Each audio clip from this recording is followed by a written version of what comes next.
Abra sua Bíblia, por favor. Apocalipse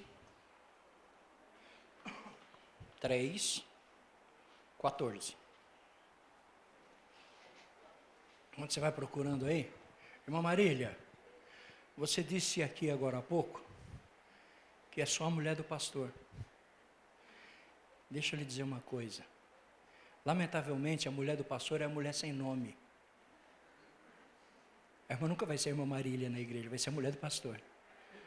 Tem um livro que eu recomendo que a irmã leia, chama-se A Mulher Sem Nome. Depois vê com a Sandra, minha esposa, o nome da autora do livro, leia, vai ser muito bom, tenho certeza disso. Amém?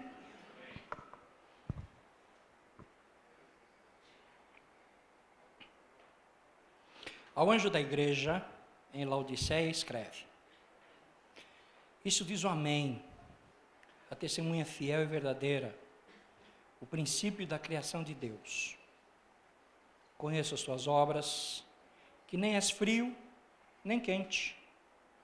Quem dera foras frio ou quente. Assim, porque és morno e não és quente nem frio, vomitar-te-ei da minha boca. Porquanto dizes, rico sou, estou enriquecido, e de nada tenho falta, e não sabes que és um coitado, e miserável, e pobre, e cego, e nu. Aconselho-te que de mim compres ouro refinado no fogo, para que te enriqueças, e vestes brancas, para que te vistas, e não seja manifesta a vergonha da tua nudez. E colírio, a fim de ungires os teus olhos, para que vejas. Eu repreendo e castigo a todos quantos amo. Sê, pois, zeloso e arrepende-te. Eis que estou à porta e bato.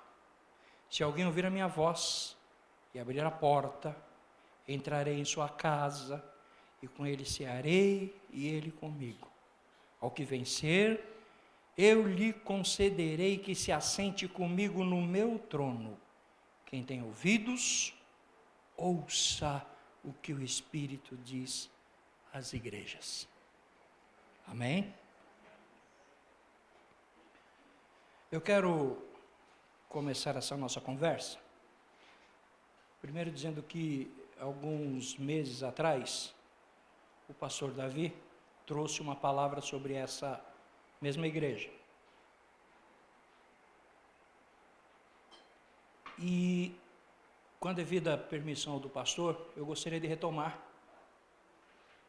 a partir de onde ele parou. Quero dizer a vocês que talvez a igreja de Laodiceia, ou a carta à igreja de Laodiceia, seja mais pregada nos púlpitos das igrejas ao longo de todos os anos. Por duas razões. A primeira é que ninguém quer ser parecido com a Laodiceia. Nós queremos ser Filadélfia, nós queremos qualquer coisa, menos Laodiceia. E a segunda é porque a grande maioria dos teólogos afirmam que essas cartas todas, elas determinam eras relacionadas à história da igreja na Terra. Até bem pouco tempo eu não aceitava essa ideia, eu achava que era uma ideia um tanto quanto exagerada, porque, afinal de contas, tem igreja abençoada, igreja sem bênção, igreja elogiada, igreja sem elogio, algumas outras, como eu preguei aqui, Pérgamo, com o trono de Satanás levado para dentro dela. E eu me preocupei aí com isso, no sentido de que, evidentemente, a igreja e a história da igreja, ela foi se desenvolvendo, ela foi se dando ciclicamente, com altos e baixos.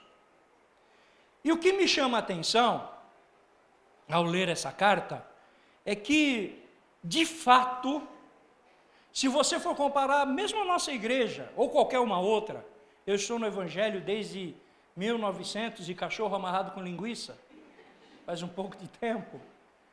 Eu sou pastor desde 1975, e de lá para cá, irmãos, eu já vi tanta coisa, tanta gente subir, tanta gente descer, igrejas explodirem e implodirem, que eu chego à conclusão que, de fato, toda a história da igreja é uma história cíclica. Deveria ser assim? Não. Deus não formou a igreja, não formatou a igreja, não criou a igreja, não permitiu a existência da igreja para que ela fosse uma sanfona que abre e fecha, e continua com o mesmo som. Ele fez a igreja para que essa saísse do anonimato da sua inexistência.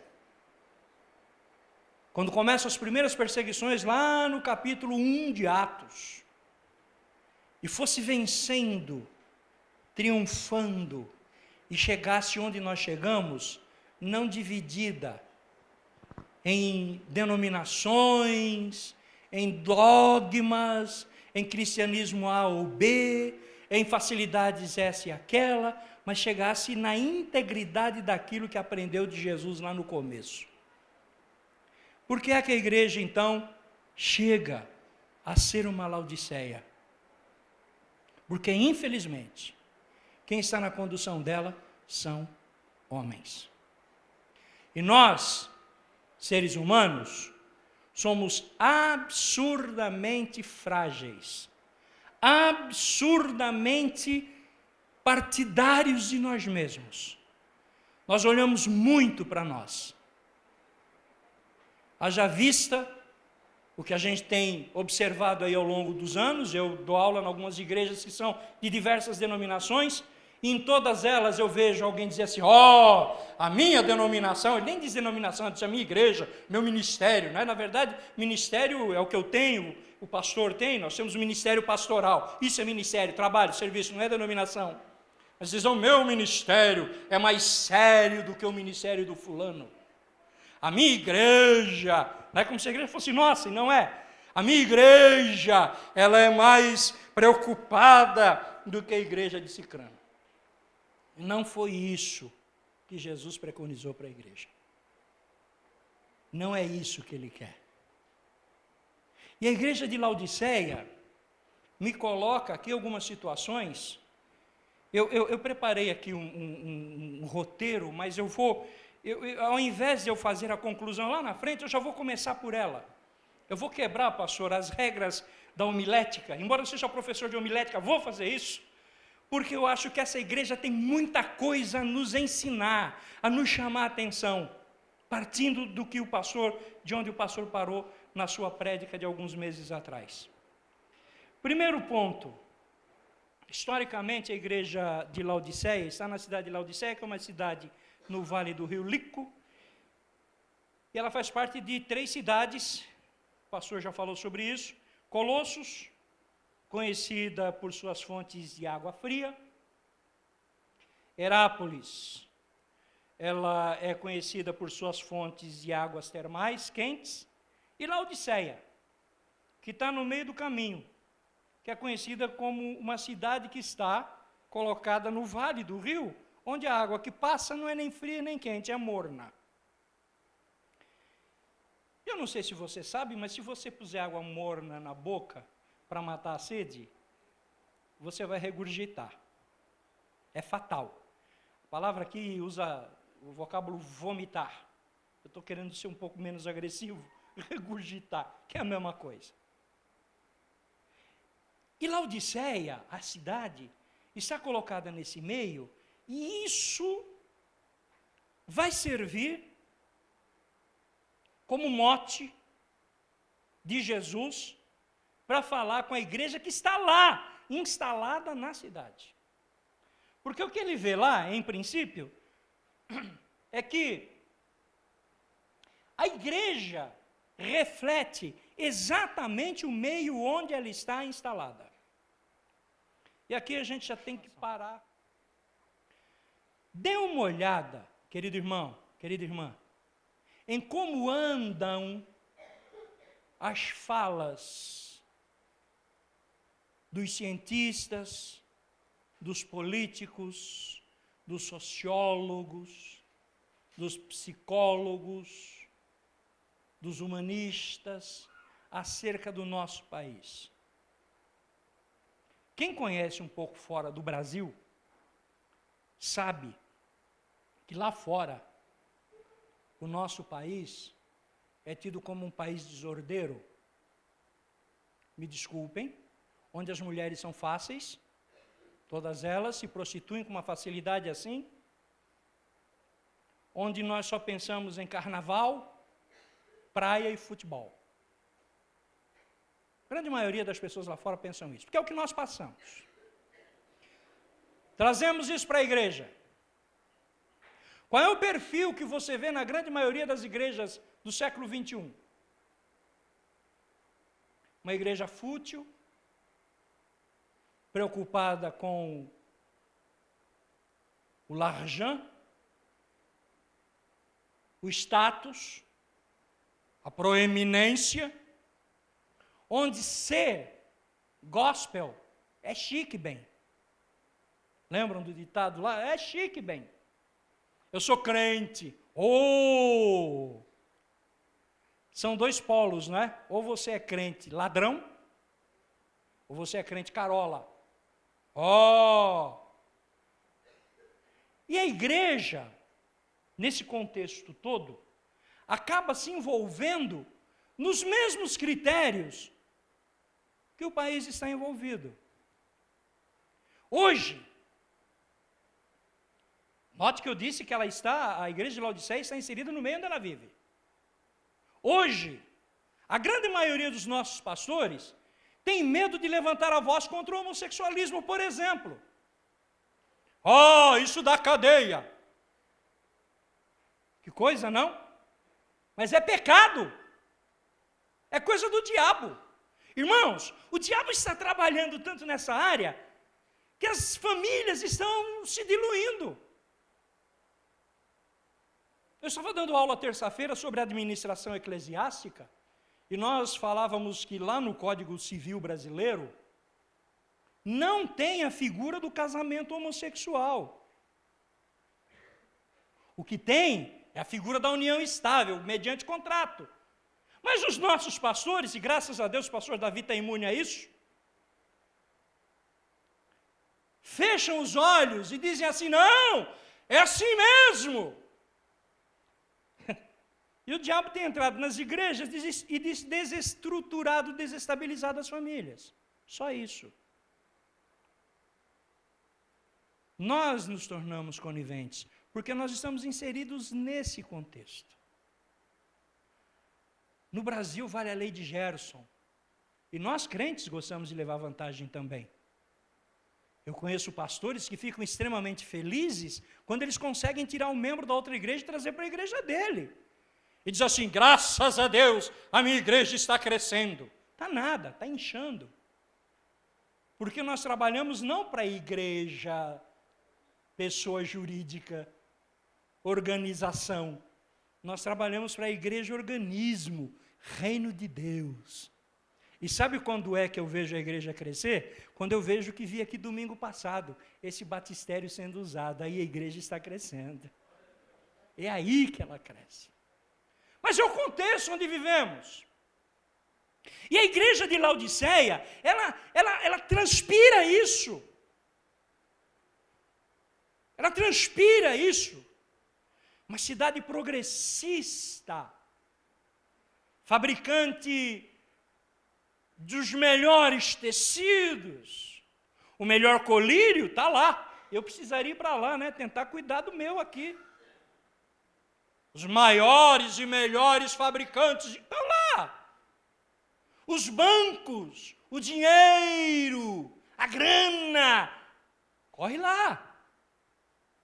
É lá que a coisa acontece. As pessoas vão lá para negociar, os bancos estão lá. E nós, igreja do século 21,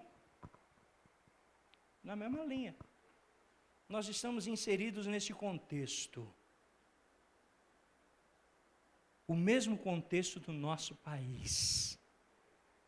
Se preocupa em levar vantagem, as lava-jato estão aí para dizer isso, os nossos governantes são déspotas, os nossos políticos são pessoas que não merecem, na sua grande maioria, com raras e honrosas exceções, não merecem a nossa confiança. Os nossos professores, e o Jacob sabe disso tão bem quanto eu, e a irmã que estava aqui também sabe disso. No Estado hoje o professor vai dar aula, finge que ensina, e o aluno finge que aprende. E está tudo certo. Fui acompanhar recentemente um colega, professor de psicologia e filosofia em São Bernardo, e o líder da sala levantou-se contra ele, mandou ele calar a boca e disse, ou o senhor dá nota, o líder da sala, ou o senhor dá nota para nós, ou o senhor vai apanhar aqui dentro. E eu olhei aquilo e falei, Jesus, que bom que eu não sou professor no Estado, porque senão eu pegaria o apagador, e aquela cabecinha bonita lá, de chapeuzinho e tudo, ia ficar com um tremendo de um talho na testa. É isso. E de repente isso vai interferir na igreja, porque ela está nesse contexto. E aqui para nós mudarmos um pouquinho, não fecha a sua Bíblia, deixa ela aberta. Nós mudarmos um pouquinho, eu quero dizer a você, Igreja de Cristo Pentecostal, Jardim do Estádio, fuja de ser igual aos demais, ao mundo, não se imiscua nesse processo degenerativo que a sociedade está querendo impor para a igreja. Levanta a sua cabeça, fala de Jesus com autoridade, aleluia, porque Ele é o Senhor nosso nesse lugar. Deixa a sua Bíblia aberta. No versículo 14, João inicia o texto dizendo assim, ao anjo da igreja em Laodiceia. Vamos pensar em algumas coisas aqui. Por que é que ele se dirige ao anjo da igreja e não aos seus auxiliares? Duas razões. Primeira, quando Deus vai falar alguma coisa com a igreja, Ele fala primeiro com o pastor. Depois com você. Depois comigo. O anjo da igreja, o pastor da igreja, é tido diante de Deus como representante da igreja diante dele. Às vezes você chega aí e diz assim, olha, quero ir para a obra missionária. Isso é bonito, né? Nós falamos de obra missionária. Ninguém quer ir para a Índia, nem para o Paquistão. Eu tenho um amigo no Paquistão que eu estou dando assessoria espiritual para ele, de vez em quando ele some. O que aconteceu, Benjamin? Ele diz, os muçulmanos vieram para cima e tivemos que esconder.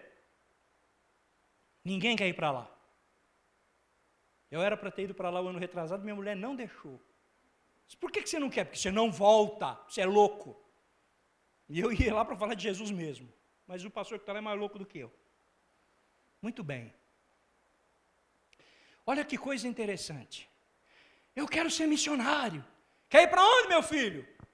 Deus falou comigo que eu vou para a África. Aleluia. E aí já pega a malinha, passa na casa do pastor. Pastor, vim aqui, Deus me mandou para a África, vim aqui para o senhor me dar a passagem. Espera aí, meu filho. Quem mandou você ir para a África? Foi o senhor. Eu? Não, o senhor, lá em cima. Não, mas o senhor não falou comigo. Mas falou comigo, eu tenho completa e total segurança de que Deus é que está nesse negócio. Ei, para! Se Deus não falou com o pastor, não falou com você não. Tira o seu burrico da chuva, vai molhar. Porque se Deus não falar com o anjo da igreja, não vai falar com você antes dele não. Porque é Ele que vai dar conta diante de Deus das nossas almas. Romanos 13, 17. Então vamos mudar um pouquinho. Porque o que Jesus faz aqui é começar a falar com o anjo da igreja de Laodiceia. Eu acho que eu já contei para vocês, eu era pastor lá no sul, fiquei um tempo lá, depois voltei, era presidente de uma igreja. Quando é um dia de manhã, domingão de manhã, eu tinha estado numa vigília, cheguei em casa cansado, fui dormir, 6:30 da manhã, bate alguém na porta, está lá um irmão, né, com a esposa do lado, com a barrigona deste tamanho, quase tendo neném, 2 malas, e disse assim, naquele sotaque deles, não é? Que eu acho lindo: pastor, eu estava lá orando em Canoinhas, que é a cidade onde ele veio, e Deus falou comigo. Daí falei com o pastor Carlos, que era o pastor dele, e ele disse: vá procurar o pastor presidente. E estou aqui, pastor. Então entra. José Ricardo Larrier, o nome dele. Entrou, tomou um café, ofereci o chuveiro, banharam-se, descansaram. Então, irmão Ricardo, o que é que aconteceu? Bah, pastor, o senhor falou comigo, que me quer na obra, e disse: pegue tuas malas e saia. Daí eu vim aqui falar contigo, né? Eu digo: tá bom, só que Deus não falou comigo. Mas, bah, pastor, o que faço agora? Eu pedi conta no meu emprego. Irmão, tu vai voltar para trás, vai levar sua mulher para ter neném lá em Canoinhas, porque Deus não falou comigo. Mas, bah, pastor, estou preparado. De quanto tempo tu tem de crente, Ricardo? Diz 3 meses. O que tu sabe de Bíblia, tchê? Vai, eu sei que a Bíblia tem que ser lida daí. Eu digo: pois é, mas tu leu? Dá, mas estou lendo. Bah, se tu está lendo, tu não conhece ainda, tchê. Tu tem que te formar primeiro. E Deus não falou comigo, tchê. Coitado, pastor, ele voltou, o pastor lá da igreja dele, do campo onde ele estava, disse: vem cá, compadre, te assenta aqui à minha mesa, tchê. Como é que tu manda um obreiro de 3 meses me dizer que quer ser missionário, quando nem Bíblia ele leu ainda? Tchê, mas Deus falou com ele. Mas não falou comigo, eu sou o anjo da igreja. E aí eu percebo, senhores, que muita gente tem se decepcionado com Deus e com a obra de Deus, porque não tem tido esta calma, esta paciência de esperar que Deus fale com o anjo da igreja. Nós somos afoitos. Nós queremos que a resposta, pastor, venha a cavalo, a galope. Já que eu me reportei aos irmãos sulistas, quero que ela venha gineteando. E ela não vem a cavalo não, meu irmão. Nem de trem de ferro, nem de avião a jato. Ela vem depois de passar pelo crivo do anjo da igreja. Então a primeira coisa que a igreja de Laodiceia me ensina é que para a igreja permanecer viva, ela precisa ouvir o que Deus falou com ela através do anjo da igreja. Então você está aí assentado, você está aí assentada, ouvindo a palavra. Hoje o pastor gentilmente pediu que nós tratássemos desse assunto, mas estamos sob supervisão dele. Você está aí assentado, assentada, ouvindo a palavra, faça-o com o coração aberto, sabendo que Deus é quem vai falar a você por intermédio daquele que Ele colocou neste púlpito, neste altar, neste tribunal, para daqui se dirigir a você falando em nome do Senhor Jesus Cristo. A igreja de Laodiceia é uma igreja problemática. Como eu disse, ela absorveu o meio onde ela vive. E tem uma questão interessante aqui, é que no ano 60, a cidade de Laodiceia foi destruída. E pelo fato dela se considerar uma igreja, uma cidade rica,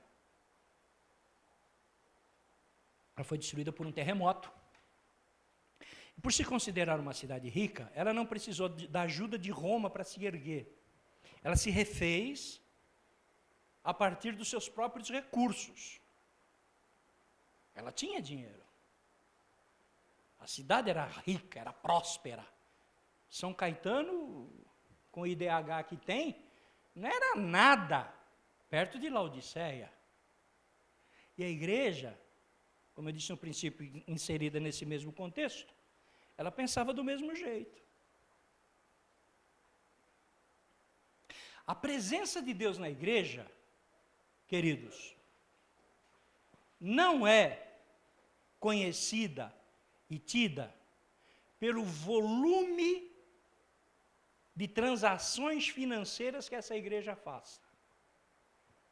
Não caia na tentação de sair daqui. Eu não vou sair daquela igreja pequena, foi reformada, lá o pastor esticou para lá, esticou para cá, agora se crescer, vai esticar para onde? Pastor, para onde a gente estica?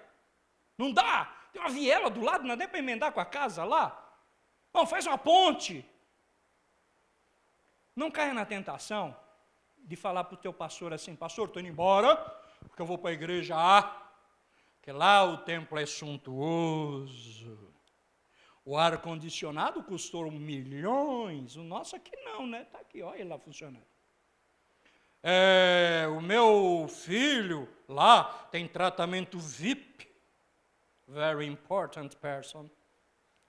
Lá o banheiro usa neve. A água do bebedouro é uma água mineral de procedência. Lá sim! Gosto de ir lá, é uma igreja grande, rica, abastada. E aí eu te faço uma pergunta. Se o Senhor Deus, o Eterno, o grande El Shaddai, passar a sua peneira lá, quantos vão estar por ali, aptos a não ficarem na peneira de Deus? 2012 eu fui fazer o lançamento do meu primeiro livro numa igreja grande, bonita. Aí o pastor me recebeu com toda a pompa e circunstância. Gostoso isso, né? Massageia o ego. E o meu livro chama-se O Futuro Glorioso da Igreja. E trata de escatologia. E eu dei um dia inteiro de palestra só sobre escatologia. Falei sobre Apocalipse, falei sobre Semanas de Daniel, falei sobre mercado como europeu, falei. Fechamento do trabalho à tarde. O pastor vira para mim e faz uma pergunta que eu tive dificuldade em responder. Meu querido pastor Alberto, dessa multidão que te ouve nesta tarde, se Jesus vier agora, quantos o senhor acha que subirão? Acho que ele pensou que eu fosse falar assim: a igreja toda, a igreja ia para o delírio, vamos para a galera. Eu olhei para a igreja e disse: pastor, o senhor me fez uma pergunta séria, hein? Isso não se faz.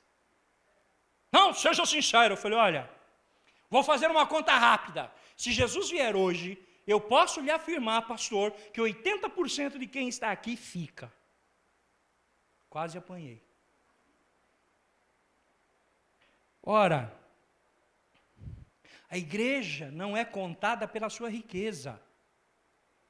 Eu estou feliz nas cadeiras aqui, pastor, são confortáveis. Eu já congreguei numa igreja que tinha um banquinho, sabe aquele banquinho feito, uma tábua aqui, uma tábua aqui, uma tábua aqui, e duas mãos francesas assim segurando, o banco balançava, você falava aleluia, o banco queria cair, muita gente caiu, pensava que foi endemoniado, não, caiu do banco. Deus, quando olha para você, não olha para o seu bolso, olha para o seu coração. Deus, quando vai conversar com você, não pergunta quantos diplomas você tem lá na sua casa, não. Se você é doutor, pré-doutor, pós-doutor, pós-graduado, não pergunta isso não. Ele pergunta como é que está a sua vida com Ele. Ele não quer saber se o seu carro é modelo 1, 2, 3 ou 4, se é o último tipo, se é ar-condicionado, se é automático, se não é automático, nada disso. Se você anda a cavalo, de bicicleta, se a sua bicicleta é importada, ou se é aquela Monarch barra dupla, barra circular, não quer nem saber. Ele pergunta para você: filho meu, como é que está o seu coração comigo? É o que ele quer saber. Eu tive uma ovelha, que todas as vezes que se recolhia a oferta e ele colocava o dízimo dele lá, pessoal recolhia aquilo ia para a secretaria, os diáconos levavam para a secretaria, o tesoureiro ia junto. Sabe quem ia atrás do tesoureiro? Ele. Pois não, irmão? Eu vim ver aqui os irmãos trabalhar, né? Tinha dado dízimo. E aí aquela pergunta, irmão, mas esse volume de dízimo aí, como é que é feito isso?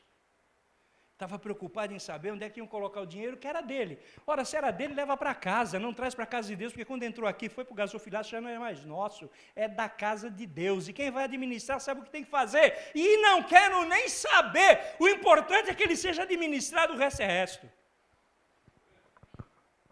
Você está preocupado com riqueza? Está aí as laudiceias aí fora dizendo assim, vem cá, dá seu tudo aqui, viu? Se você não é empresário, amanhã você é empresário. Você está falido hoje, amanhã você está bem. Ele vai lá te dar um curso de administração rápida e diz que foi Deus que deu. Agora você dá tudo aqui, viu? Traz a grana aqui que a gente tem que comprar televisão, tem que fazer um templo maravilhoso, tem que comprar helicóptero, tem que comprar avião. Daqui uns dias estão comprando foguete, querem ir para Marte e o negócio vai andar assim. Dá teu coração para Jesus que é o que Ele quer. É o resto que vai acontecendo na vontade dEle. É Ele que te abençoa. Você viu o que o Paulo falou aqui agora? O presbítero Paulo falou aqui agora? Eu como bom judeu, Paulo, se eu achar 10 centavinhos, eu pego, põe no bolso e falo, obrigado, Senhor, isso vai ser bom para o meu negócio. E vou embora. É dele. Não é meu. Não é meu. Dá uma olhada aí no seu texto, no versículo 14, que ele fala que ele é testemunha fiel e verdadeira. Viu aí? Não é isso? Está aí? Testemunha? Vamos repetir isso? Testemunha?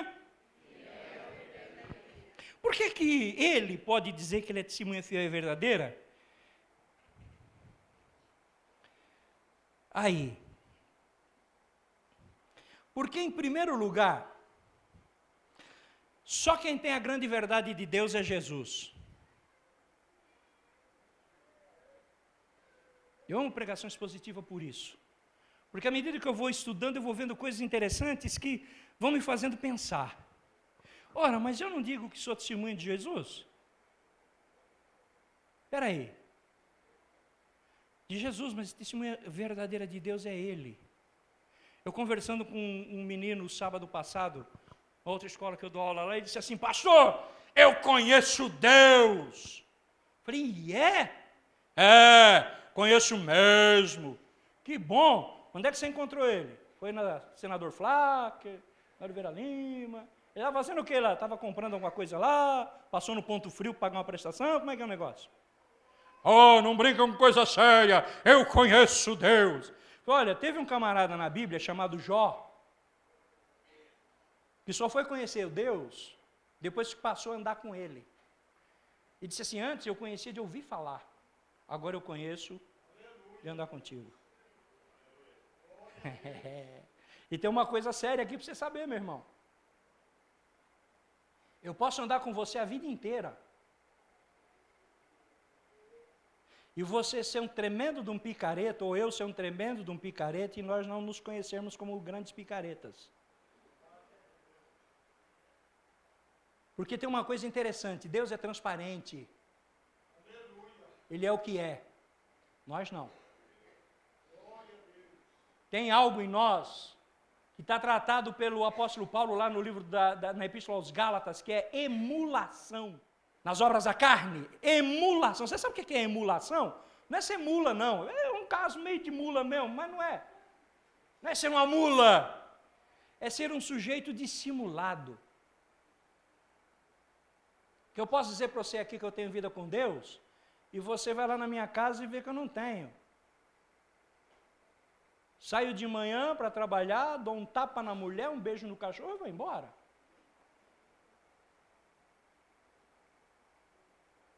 Sou inepto, mentiroso. Você entendeu? Nós não temos testemunho verdadeiro nem da nossa própria vida. E aí nós dependemos dele. E que bom que ele nos ama, aleluia. Que bom que ele me entende e te entende, aleluia. Eu me lembro aqui dele tratando daquele problema da mulher apanhada em adultério. Oh, essa mulher foi apanhada no próprio ato adulterando e a lei diz que ela tem que ser apedrejada. O senhor disse o quê? Nada. Vou escrever no chão. Oh, senhor, o senhor não vai se pronunciar. Aquele no meio de vocês aí que não tiver nenhum pecado, seja o primeiro a tirar a pedra. Volta a escrever no chão. Pessoal, vai embora. Mulher, cadê os seus acusadores? Ninguém te condenou? Ninguém, senhor. Eu também não te condeno. Vai e não peques mais. Aleluia. Eu sei quem é você, eu sei da sua fraqueza, para com ela, não peca mais, que a coisa vai ser boa para a sua vida. Esse pode ser testemunha de Deus. O pessoal aí fora diz que é testemunha de Jeová.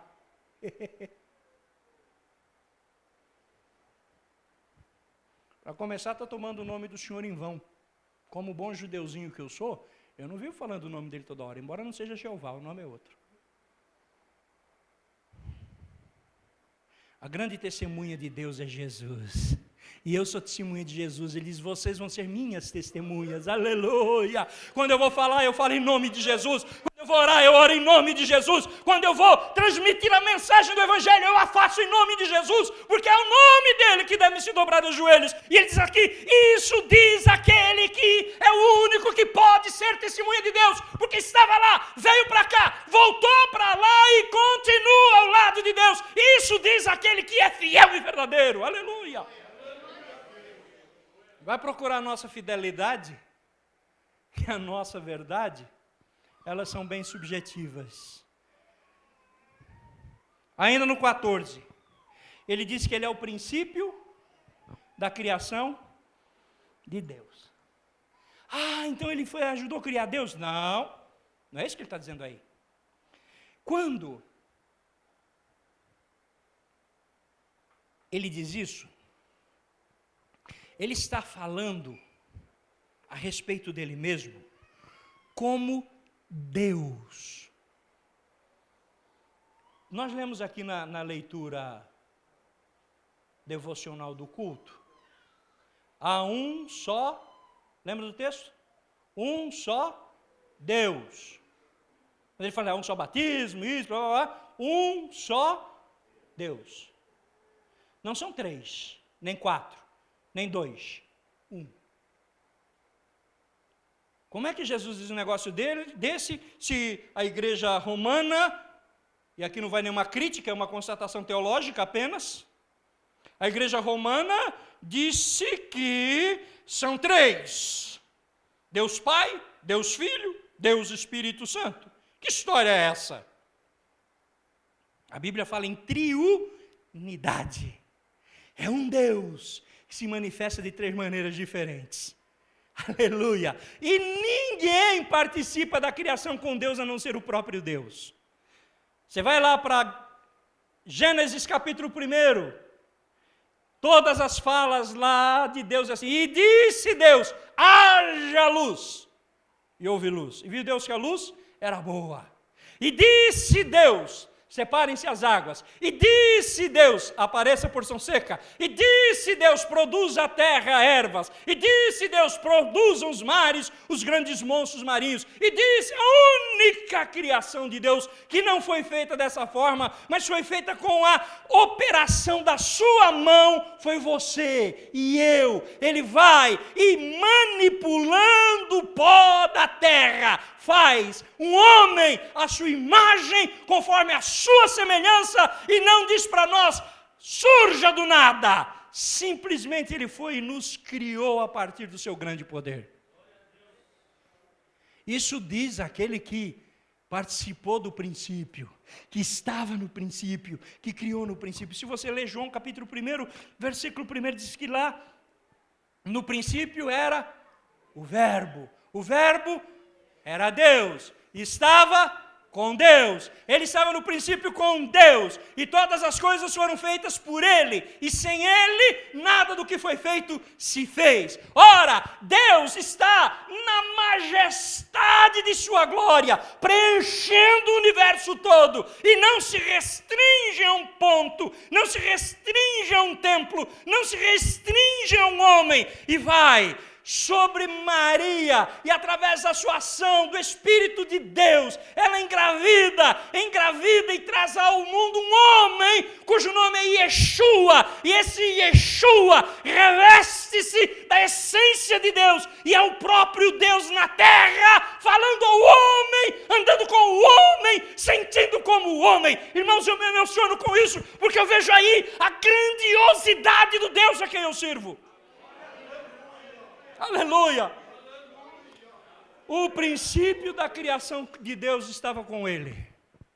E aí, vamos contextualizar. Você liga a sua televisão, está lá o homem de Deus,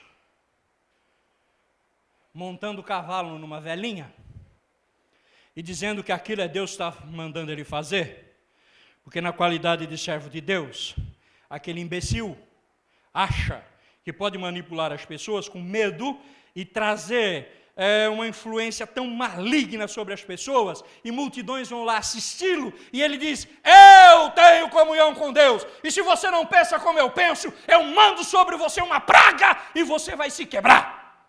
Olha que infeliz a calça oca, cabeça inchada. Posso falar uma bobagem? Idiota. Ele esquece que quem está no comando é Deus, que ele não faz nada.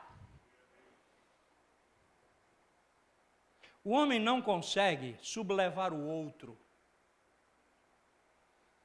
A psicologia me diz que eu posso, com sutileza,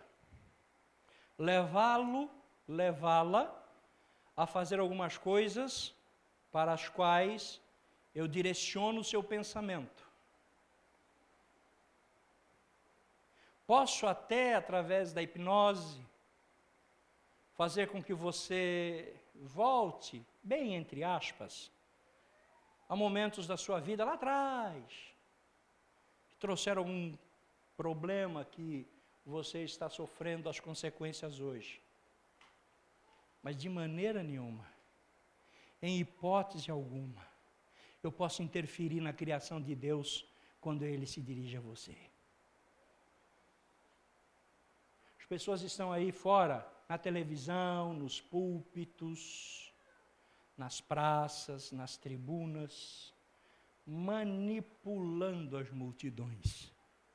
Igreja de Cristo Pentecostal do Jardim do Estádio, não se deixe manipular, nem por música, nem pelo batido do surdo da bateria, nem pelo suave tocar do teclado, nem pela doce harmonia vinda dos violinos, nem pela palavra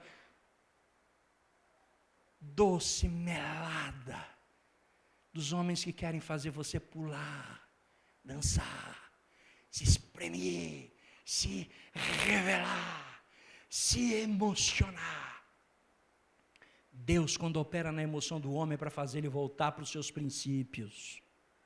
Se Deus fizer você chorar, se Deus fizer você rir, Ele vai fazê-lo porque Ele quer que você, colocando a mão na sua consciência, entenda quais são os objetivos que Ele tem a seu respeito. E eu quero dizer para você, igreja, Deus tem grandes obras a fazer conosco, e Ele vai fazer do jeito dEle. E se alguém quiser vir aqui manipular a igreja, não vai conseguir nada, porque só quem consegue mover o coração dos servos de Deus é o Espírito Santo de Deus. Vamos adiante aqui, porque o tempo passa, como já diria Fiore Gigliotti. No versículo 15, conheço o quê? As suas obras. E aqui tem uma coisa interessante. A igreja de Laodiceia, pelo fato de ter todas essas qualidades que o pastor já disse, que eu agora reiterei, era uma igreja que pensava no seguinte: nós estamos acima de qualquer suspeita, nós é a igreja, meu. Nós é o povão, velho. Nós está aqui, nós. Nosso pastor é o cara. Se o cara levantar a mão, se tiver demônio, pimba, chão. Você viu? Ele conversa com o demônio. Fala aí, quem te mandou? E o demônio gosta disso, não é, pastor? Ser entrevistado.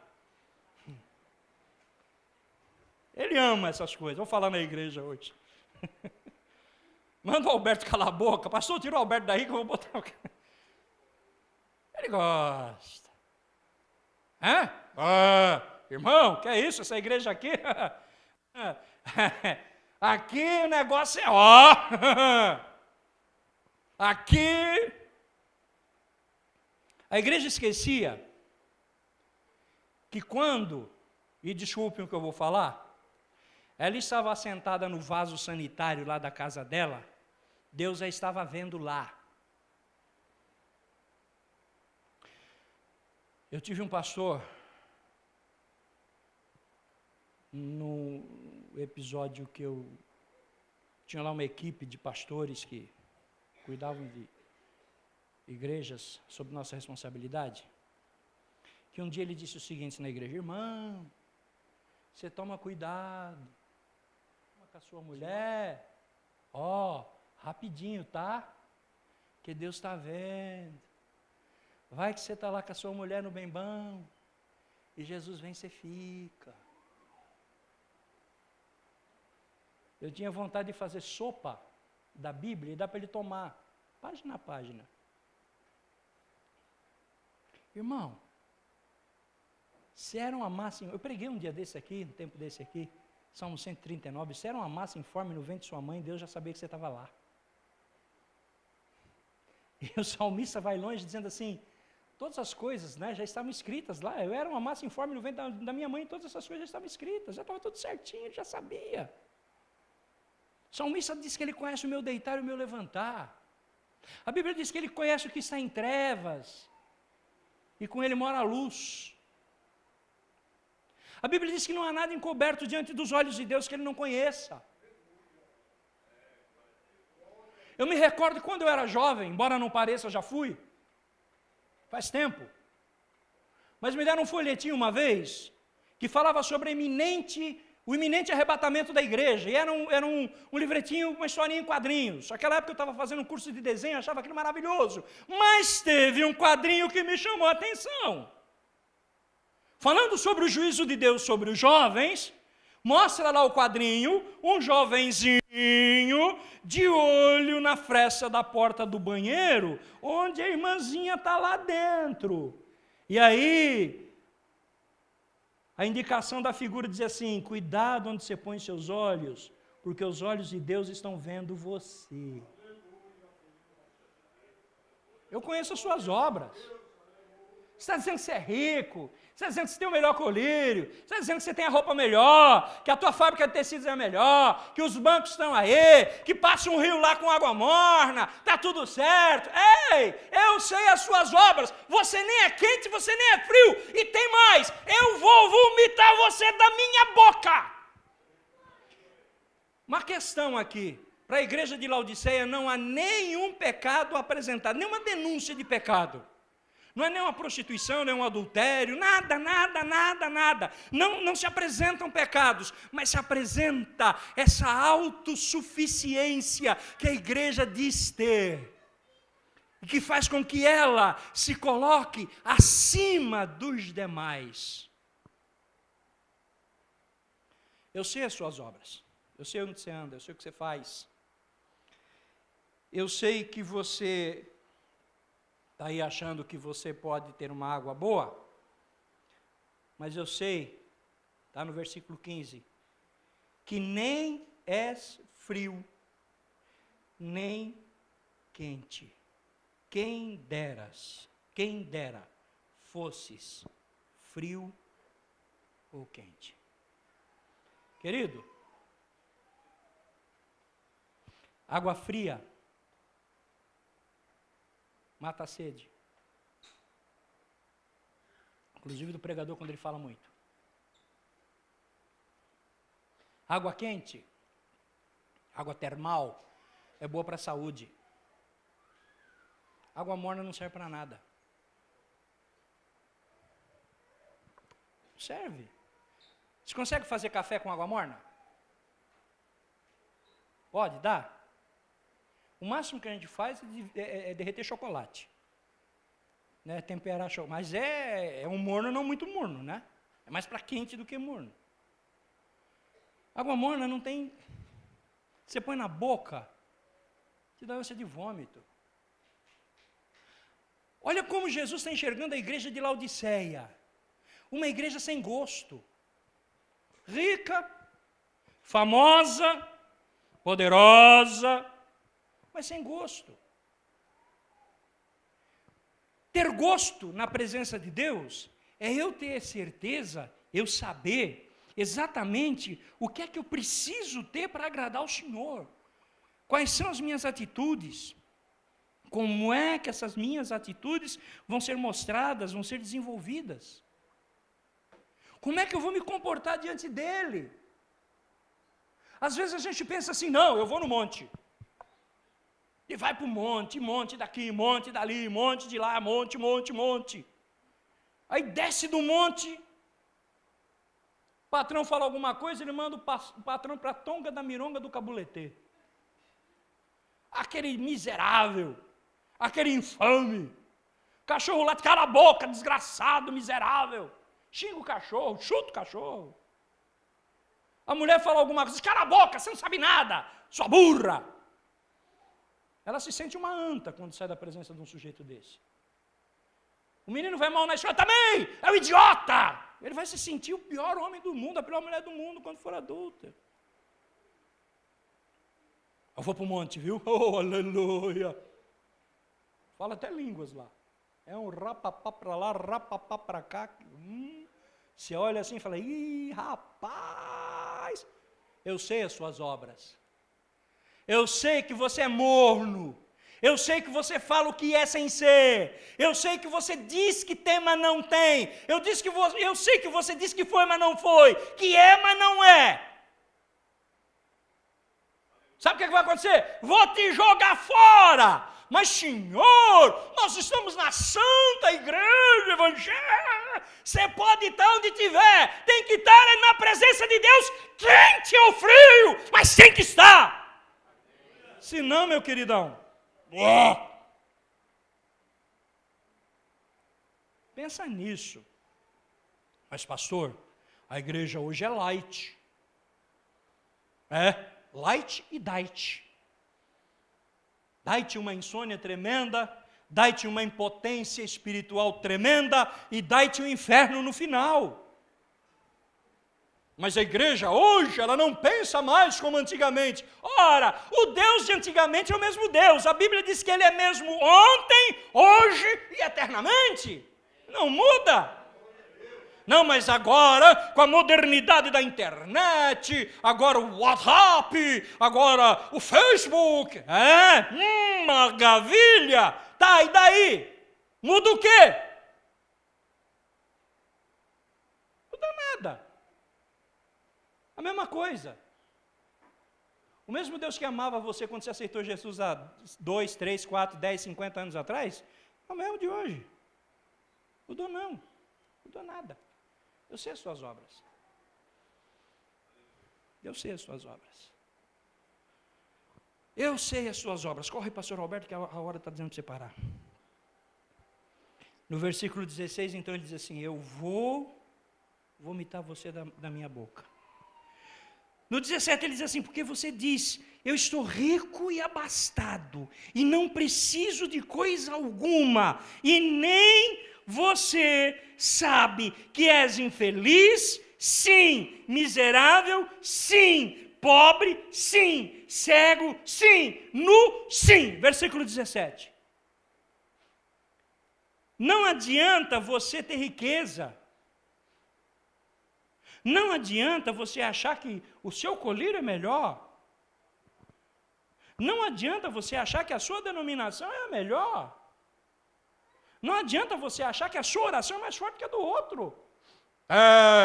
Tem um Zé Menegueba aí pregando que diz assim, se eu chegar numa igreja e a igreja estiver fria, eu não vi um aleluia, um glória a Deus, um repepé, essa igreja está fora da presença de Deus. Quem está é Ele, nosso juiz, ó. Eu quero saber Diz Jesus aqui para a igreja de Laodiceia: se você é capaz de entender que o seu dinheiro não serve para nada, que a sua alegria é passageira, que o seu momento de expansão é como se for uma bomba que explode e volta, fica só fumaça depois. Se o seu colírio é melhor que o do outro, ou se você precisa usar óculos, não estou querendo saber disso não. Eu quero saber se você permite que eu administre a sua autossuficiência. Eu quero dizer aqui para a igreja. E o que é que eu tenho que fazer? Eu tenho que deixar de lado o meu orgulho. Eu tenho que deixar de lado as coisas que me trouxeram as diversidades de obtenção de coisas, para abraçar um Jesus que sabe exatamente quem eu sou. E aí, no versículo 18 melhor, ele começa a dar um conselho, ou alguns conselhos. Ele dá 3 conselhos e eu quero encerrar minha fala com esses 3 conselhos, embora a gente tenha mais coisas, teria mais coisas para dizer aí, mas infelizmente o tempo não vai permitir. E eu deixo aqui isso como conselho para a igreja. Primeiro conselho: comprar de Cristo ouro refinado. O apóstolo Paulo, na sua primeira epístola aos Coríntios, ele diz que nós podemos edificar diante de Deus a nossa vida na rocha que é Cristo, de diversas maneiras. Ele diz lá que nós temos edifícios de ouro, de prata, de pedras preciosas, de madeira, de feno e de palha. Mas ele enfatiza, ao final disso, que a obra de cada um vai ser manifesta. Ele diz assim: na verdade, o fogo vai fazê-la manifesta. E quando a Bíblia fala de fogo, ela está falando de prova. Tem gente que fica feliz: eu fui batizado com o Espírito Santo e com fogo. Quando João diz assim: ele vos batizará com o Espírito Santo e com fogo, ele vai batizar você com o Espírito Santo e vai provar isso. Você vai passar na prova para acertar que é isso. Capítulo 4 do profeta Malaquias, onde ele fala do grande e terrível dia do Senhor, ele diz assim que o Senhor vai provar-nos como lavandeiro, com sabão. Sabe aquele sabão de soda? A minha mãe costumava dizer assim: sabão que arranca pecado. Né? Fazer aquele sabão de soda em casa, você passa na roupa, ele desmancha a roupa. Tão forte que é. É assim que Deus vai te provar. Vai provar você como o ourives. Você já viu como é que o ourives purifica a prata? Ele coloca num cadinho. Cadinho é aquela peça, aquela panelinha, onde ele coloca lá dentro a prata e mete fogo embaixo. E vai derretendo. E à medida que derrete, a sujeira vai subindo. Ele vai com uma espécie de uma espumadeira e tira a sujeira, tira fora. E bota fogo aí, meu filho. E acende o fogo aí. E o fogo pega, e vai. E vai, subiu mais sujeira, e tira a sujeira. Bota fogo aí, meu filho. Põe fogo. E vai botando fogo. E a gente diz assim: ah, Deus, chega de tanta luta. Deixa ele te provar pelo fogo. Porque no final você vai sair de lá como ouro purificado. Aleluia. Se vier falar para mim: pastor, ora por mim que a luta está grande, eu vou falar: Senhor, põe tua mão sobre o teu filho e aumenta a luta dele. Ô pastor infeliz, não, eu quero que você tenha vitória. Compra ouro de Cristo. Sabe por quê? Porque o ouro dele não é falsificado. O ouro dele não é mistificado. O ouro que você compra de Cristo, não existe que você faça sacrifício de tolo. Eu estava vendo a televisão no dia 12, dia 12 foi o aniversário da minha mulher, e eu comemorei o aniversário dela assistindo televisão e ela dormindo. E eu vi o pessoal lá na cidade de Aparecida, né, aquela multidão subindo lá, nova catedral, não sei o quê, e a câmera focalizou uma senhora muito bem vestida, bonita, subindo as escadas, ajoelhada. Eu olhei aquilo e falei: meu Deus, como esse povo é cego. Eles precisam comprar o ouro puro de Jesus. Aconselho-te que compre de mim ouro refinado. Ouro que já passou pela prova, aleluia. Ouro que vai fazer você ficar rico, não rico de coisas materiais. Se a tua empresa quebrou, o sinal da tua empresa quebrar é que você foi um péssimo administrador. Então vá aprender a administrar, não precisa ir lá na igreja do Sal para isso não, aprende aqui mesmo. Aqui mesmo já te falo, administra direito, que a coisa vai no Sebrae te ensina e está tudo certo. Não precisa ir lá na igreja do Sal não, que o que o Sebrae te ensina, o Sal te ensina. Faz direitinho que você vai crescer, mas o que vai fazer você estar bem diante de Deus e dizer para mim, eu sou um servo de Deus abençoado, sou uma serva de Deus abençoada, não é você dizer para mim que você tinha uma empresa quebrada e hoje você tem 5, se tinha um carro velho que nem o meu, hoje você tem Rolls Royce na tua garagem, não, que vai dizer para mim que você está na presença de Deus, que você tem esse ouro fino, é você chegar brilhante na presença do Senhor, é você levantar a sua voz e o demônio se vencer, é você chegar aqui e trazer a palavra do Senhor, e a igreja sair daqui edificada diante da presença de Deus. Segundo conselho, comprar do Senhor vestes brancas. Ah, igreja de Laodiceia está na cidade que fabrica os melhores tecidos. Tá, e daí? E daí? Alguns anos atrás eu estava fazendo uma sociedade com uma pessoa, e graças a Deus não deu certo, porque a pessoa não é de confiança, Deus é bom.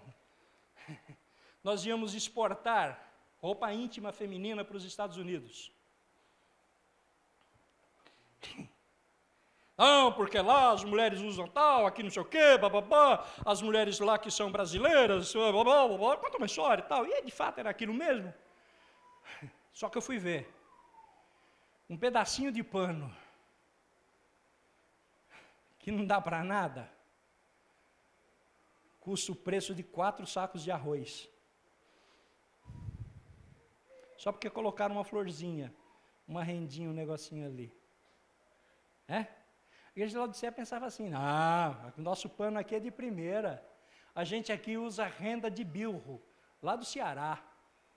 A renda chega aqui falando troncho. Chega com cheiro de macaxeira. É boa. Vem aqui com farinha de mandioca saindo pelos... Essa é boa. Quanto você pagou? A igreja de Laodiceia pensava isso. Nosso vestido é o melhor. Nossa roupa, nossa gravata. Eu tirei a minha, pedi autorização ao pastor, arranquei a minha. Não estava aguentando mais. Minha gravata é italiana. Meu terno, Giorgio Armani.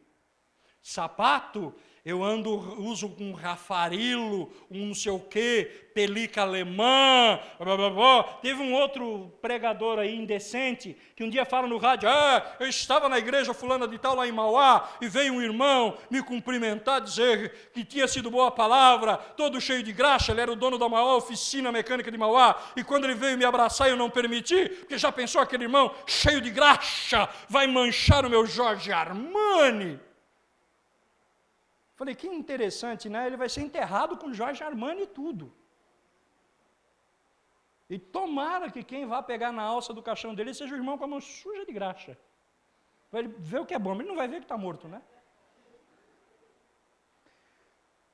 Eu aconselho que você compre roupa minha, porque a roupa que você está comprando aí está deixando você pelado. Que eu estou propondo, Jesus falando lá para Laodiceia, que eu estou propondo com ela, você vai poder cobrir as suas vergonhas, sua nudez, ninguém vai ver você pelado. Sabe o que é estar nu diante da sociedade, irmãos? É nós aqui termos um comportamento, aqui nós somos os crentões, e lá fora nós somos os vilões. Ei, teu vizinho está te vendo, velho. Teu filho, rapaz, irmã, tua filha está te vendo. Eu tive que tratar uma vez o caso de uma irmã que estava levando a filha para ver os menininhos. Vamos lá, filhinha, para você ver coisas lindas. Que gatinho, miau, miau. Quando o marido dela foi abrir os olhos,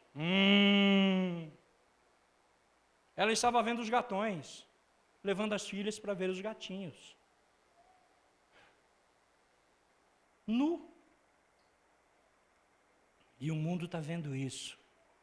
Eu te aconselho que compre as minhas roupas, diz Jesus para Laodiceia, porque aí você vai cobrir as suas partes pudendas e ninguém vai ver a sua nudez, ninguém vai ver os seus erros, porque eu vou estar cobrindo tudo. E sabe que veste é essa? Ele quer cobrir você com o seu sangue vertido na cruz do Calvário, onde o seu pecado diante de Deus é aniquilado, é lavado. Talvez você ache até um pouco meio forçada essa minha hermenêutica, mas é assim que eu vejo. A roupa que Jesus me dá é a cobertura no seu sangue, onde os meus pecados tornam-se ocultos diante da presença de Deus, são purificados e eu saio do outro lado, aleluia, lavado e remido pelo Senhor, transformado, mudado.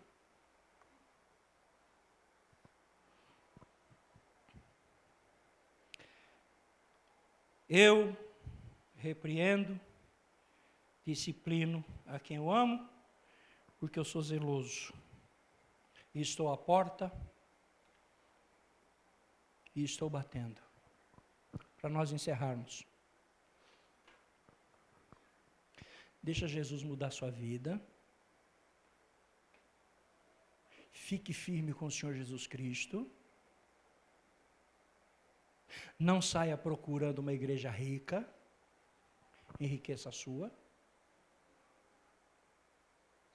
Não se preocupe se os irmãos, entre aspas, estão sendo abençoados materialmente e você não. Porque Deus sabe exatamente o que você precisa.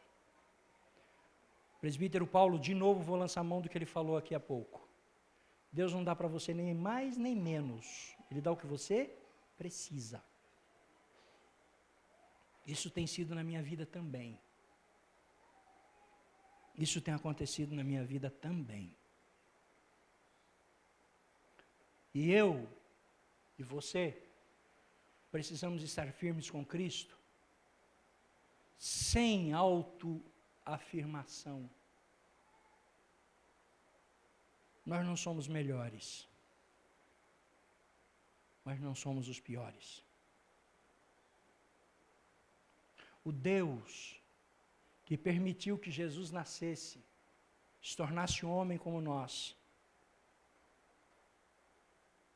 e um dia morresse na cruz do Calvário para que nós hoje estivéssemos aqui, é um Deus que não muda.